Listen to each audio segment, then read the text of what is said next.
Okay, so we've set up a basic little flow here that it's got everything we kind of need in here, but we've only just hinted at the power that compositing gives to us. So let's explore that a little bit further.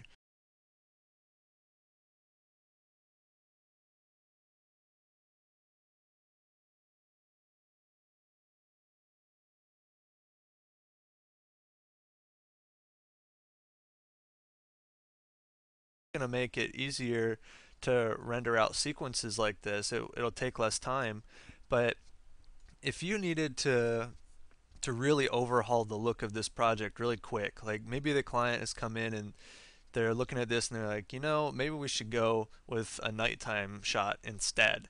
Uh, they might want to see what you can come up with, and you could sit there with them and actually give them sort of a preview. It won't be perfect, but you could adjust this, what you have right here, and turn this into a night shot pretty easily.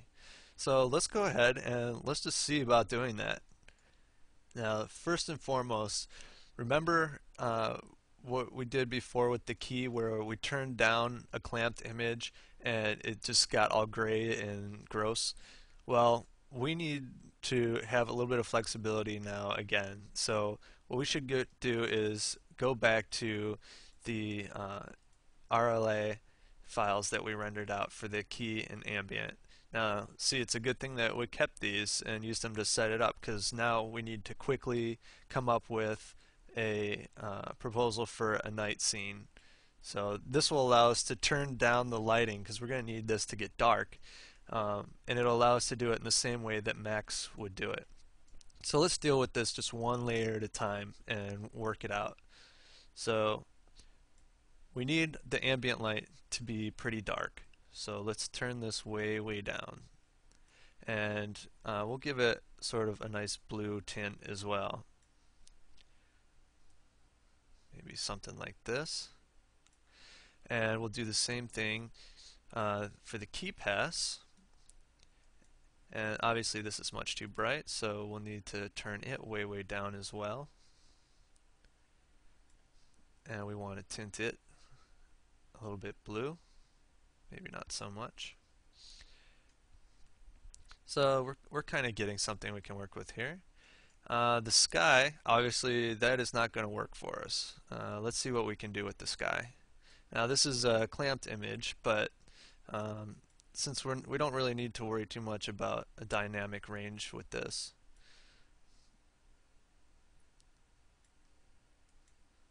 So put that in there. The mountains, these would probably just be really dark, so we'll just take those way down. And the fog, it's pretty bright, so what we can do is after the Luma key we can just affect, like, the thickness of it's fine, but it's too bright, so we can just take the gain down on it afterwards.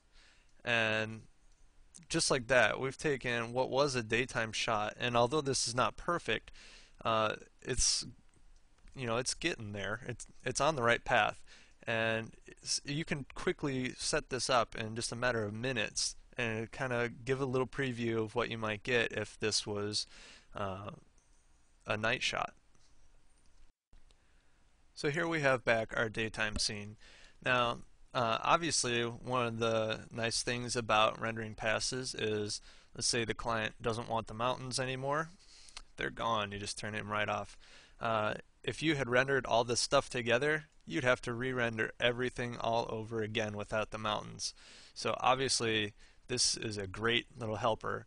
If it just allows a lot of flexibility. Same thing, if you want to have a different sky, you can totally replace the sky. Let's say you wanted to just pick like a new sky from your library.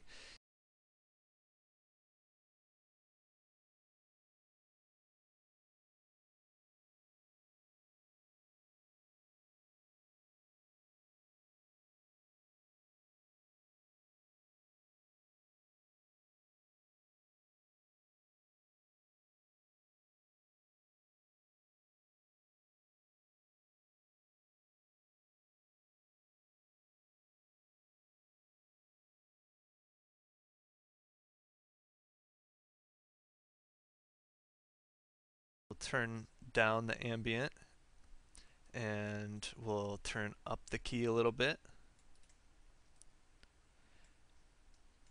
So we've got a lot of contrast here, but maybe, the key could stand to be a little bit warmer.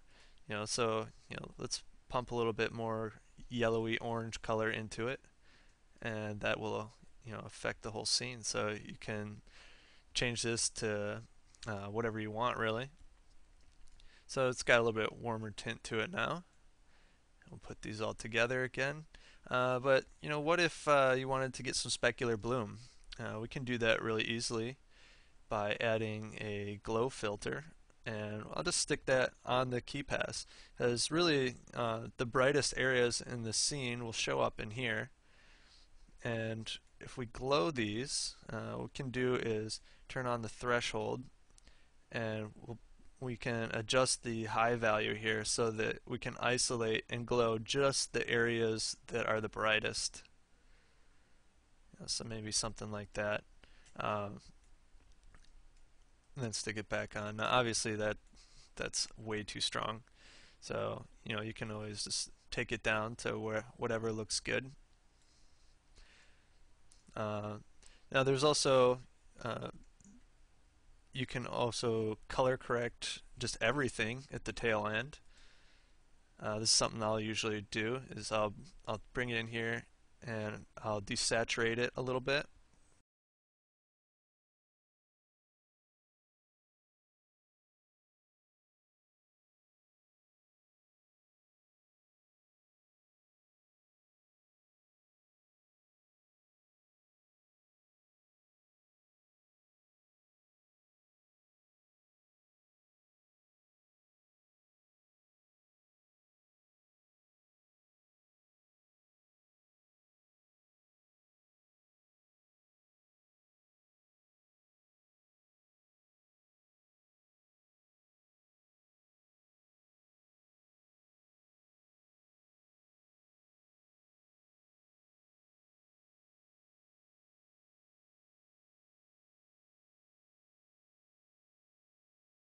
uh, Color corrects and glows and stuff like that. There's a lot of flexibility in here. Let's say, for instance, you've got your depth fog, but you know what? Turns out you really don't want the sky to receive fog like this. You're gonna do some other color correction and stuff to the sky separately. You don't want it to be affected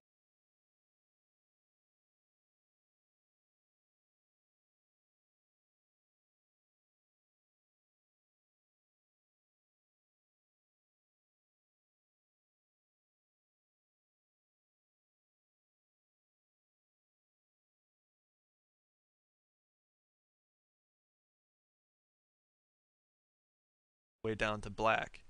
And what we'll do is we'll put a bitmap mask on here, and we can let's pull it over here so we can see what we're doing. And what we'll do is I'm just going to pipe this in to the bitmap mask. So now we've got we're looking at the mask itself. So it's just the alpha channel, because we have this set to alpha, and when it goes in, it's it's affecting our depth fog pass now, but we want it inverted. So now we've got the sky completely separate and just the fog on the buildings themselves. So if you change your mind, it's just as simple as turning this on and off now. And you can also do stuff like, um, we'll turn this back off so that we have fog on everything. And let's say you want some, the hint of some haze and volume light from the sun. So what you could do is bring in a hotspot, and all this is going to do is it creates just kind of this bright spot here, and we'll just pull it, out to the side, and we'll drag it so it's bigger, and now we've got sort of this glow coming from over where the sun would be. And actually another thing we could do is, let's say we wanted to separate these buildings in this mountain a little bit more.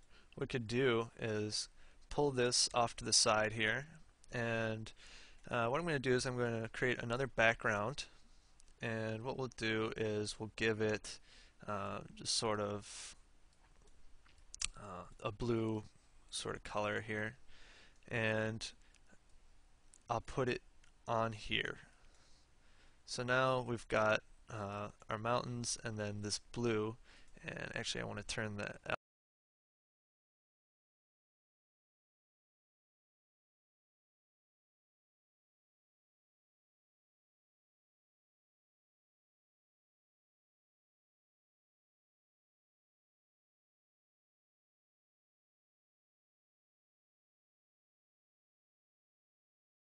background inside that spline.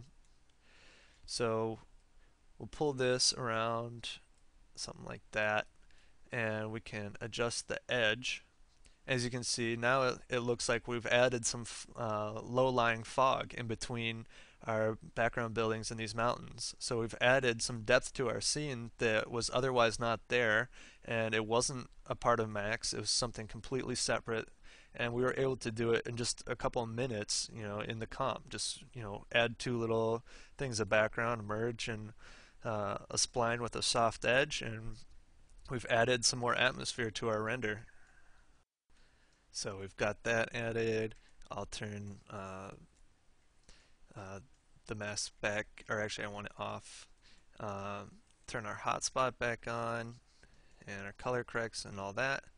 And let's say instead of just this sort of glow, what we could do is to change the aspect of this thing. Let me zoom out. And see what that's done is it's made this sort of vertical now. And we can rotate this so that it's coming from our sun direction.